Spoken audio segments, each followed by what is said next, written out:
Hello दोस्तों, आपका स्वागत है हमारे चैनल चैंपियन जैद पर। मैं हूं आपका दोस्त मोहम्मद जैद। और दोस्तों, पिछले लेक्चर में हम लोग ने पढ़ा on the wings of courage. इस लेक्चर में हम लोग पढ़ने वाले हैं all the words a stage. जी हाँ दोस्तों, इसके पोएट हैं विलियम शेक्सपियर।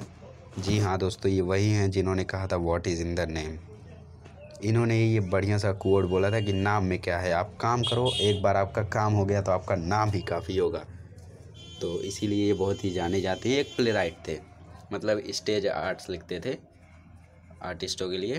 तो पोयम इन्होंने लिखी है, तो इसे पढ़ते हैं। All the words are stage and all the man and women are merely players, they have their exits and their entrance.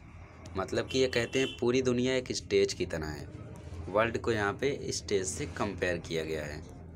पूरी दुनिया एक स्टेज है और जो लड़के लड़कियाँ पुरुष औरतें जो रहती है वो प्लेयर्स हैं स्टेज पे, आर्टिस्ट हैं एक। They have their exit and their entrance. Exit मतलब डेथ और एंट्रेंस मतलब बर्थ। पोइट कहते हैं कि सबका यहाँ पे बर्थ होता है और एग्जिट होता है। धीरे से स्टेज पे दूसरे लोग आते हैं और चले जाते हैं। And one man in his time plays many parts. मतलब एक आदमी अपने टाइम में बहुत सारे पार्ट्स प्ले करता है। वो रोल्स क्या क्या हैं हम लोग देखते हैं। एक्ट मतलब वो एक्टिंग करता है, मतलब कि इस दुनिया में जीता है। His act being 7 ages at first the infant. उसका जो एक्ट है वो 7 स्टेजेस में है दोस्तों। एजेस नहीं, स्टेजेस। मतलब कि 7 स्टेजेस में उसके एक्ट डिवाइडेड हैं। पहला स्टेज है इन्फेंट, मतलब एक छोटा सा बच्चा। म्यूलिंग एंड पकिंग, बच्चे लोग कैसा रोते रहते हैं, और पकिंग मतलब उल्टियाँ करना नर्स के आम में। Then the whining school boy, जब पैदा होते हैं तो ऐसा उल्टियाँ करते रहते हैं, रोते रहते हैं दिन भर। और उसके बाद whining school boy creeping like a snail unwillingly to go school and then the lover. मतलब कि school boy with his satchel and shining morning face. मतलब कि जब बच्चा बड़ा होता है तो उसको स्कूल में लिखाया जाता है। सैचल मतलब स्कूल बैग। अपनी स्कूल बैग के साथ शाइनिंग करता है सुबह सुबह, लेकिन स्कूल जाने को राज़ी नहीं होता है। क्रीपिंग लाइक स्नेल, बहुत ही धीरे धीरे चलता है। अनविलिंगली मतलब जाना ही नहीं चाहता है वो स्कूल। ये सेकंड स्टेज है स्कूल बॉय का।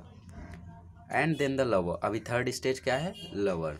Saying like furnace with a woeful ballad made to his mistress eyebrow then a soldier. अभी यहाँ पे जो लवर है वो सैड सॉन्ग्स गाते रहता है अपने लव में, अपने मिस्ट्रेस के लिए। Then a soldier, full of strange oaths and bearded like the pard, jealous in honor, sudden and quick in quarrel, seeking the bubble reputation। मतलब कि जो थर्ड स्टेज था वो एक लवर का था। अभी फोर्थ स्टेज एक सोल्जर का है। Full of strange oaths and bearded like the parts, दाढ़ी वाड़ी रखा के बढ़िया से।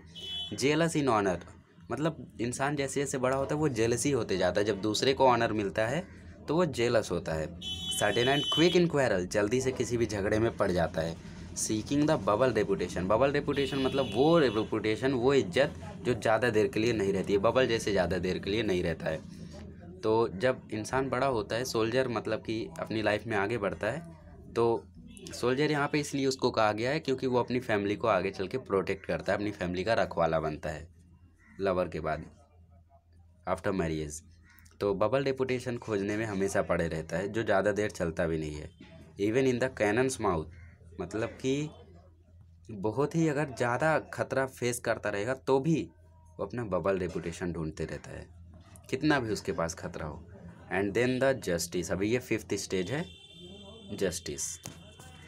इन fair round belly with good capon line with high severe and bearded of formal cut full of white and modern instances.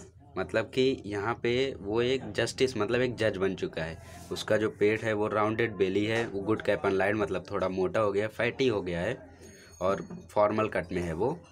Full of vice सॉज मतलब कि बढ़िया बढ़िया एग्जाम्पल्स के साथ। बुद्धिमान, अब बुद्धिमान धीरे धीरे वो बन रहा है, और मॉडर्न इंस्टेंसेस अच्छे एग्जाम्पल्स के साथ। And so he plays his part, इस तरीके से अपना पार्ट प्ले करता है। अभी जो सिक्स्थ स्टेज है वो एज शिफ्ट मतलब ओल्ड, अभी वो ओल्ड बन रहा है। Into the lean and slippered pantaloon with spectacles on nose and pouch on side. 6th stage में एज थोड़ी बड़ी हो जाती है। लीन एंड स्लीपर्ड पंतलून, मतलब जो पैंट है वो भी एकदम मोटी हो चुकी है। With spectacles on the nose and pouch on side, मतलब कि चश्मा लगाता हुआ भी। His youthful hose will save the world wide too for his shrunk shank and his big manly voice. जैसे जैसे इंसान बढ़ता है उसकी जो वॉइस है वो भी ज़्यादा हो जाती है। यूथफुल होज मतलब कि जो पैंटलून है वो भी एकदम फिटिंग हो गई है उसके लिए। Well saved a world wide, और उसकी जो आवाज़ है वो और भारी हो चुकी है। Turning again toward childish treble pipes and whistles in his sound, last scene of all that sent this strange eventful history। Turning again towards child, मतलब जो पहला स्टेज था वही 7th स्टेज है। क्योंकि पहले स्टेज में क्या होता है कि वो उसको कुछ मालूम नहीं रहता है कि उसके आजू बाजू में क्या चल रहा है, और लास्ट स्टेज में भी ऐसा ही होता है, बुड्ढों को मालूम नहीं रहता है कि उनके आजू बाजू में क्या चल रहा है। Last scene of all that's end his strange eventful history, और इसके बाद आखिरी सीन होता है जहाँ पे इसकी पूरी हिस्ट्री इवेंट सब ख़त्म हो जाते हैं, मतलब डेथ। Is second childishness and mere oblivion, sans teeth, sans eyes, sans taste, sans everything. ये सेकंड चाइल्डिशनेस है, दूसरा पुनर्जन्म है बचपन का, और ये ज़्यादा ऑब्लिवियन है दोस्तों। ऑब्लिवियन का मतलब कि आजू बाजू में क्या चल रहा है उसकी कोई खबर नहीं। Sans teeth, sans eyes, sans taste, sans everything, मतलब कि बुढ़ापे के बाद ना उसके दांत बचते हैं, ना उसकी आंखों में ज़्यादा पावर रह जाती है, ना उसका टेस्ट सही रह जाता है, किसी भी चीज़ का उसके पास साथ नहीं रहता है, और इसके साथ धीरे से उसका डेथ हो जाता है, उसकी ज़िंदगी का अंत हो जाता है। तो यही पोएम था दोस्तों यहाँ पे। इस पोएम का एप्रिसिएशन आपको नेक्स्ट वीडियो में मिल जाएगा, वहाँ से आप लोग अच्छे से पढ़ सकते हैं, जैसे आपने where the mind is without fear का पढ़ा था। तो फिर मिलेंगे दोस्तों नेक्स्ट लेसन के साथ। अगले लेसन में हम लोग पढ़ेंगे जोन ऑफ आर्क।